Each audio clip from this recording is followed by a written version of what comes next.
today I just thought I'd run through a quick lesson that I've learned using Python, and that is to make sure you use the correct type of brackets.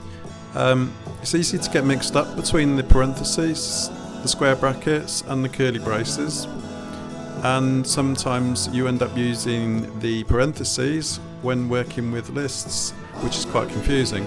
So what occurred to me was, when you're using a function such as print on a list, you actually end up using the parentheses.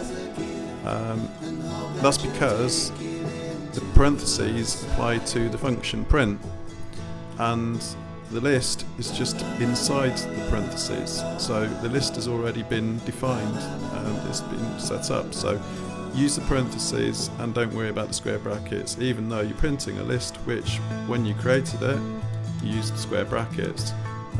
Yeah, just a nice little tip. I'll provide some more very soon.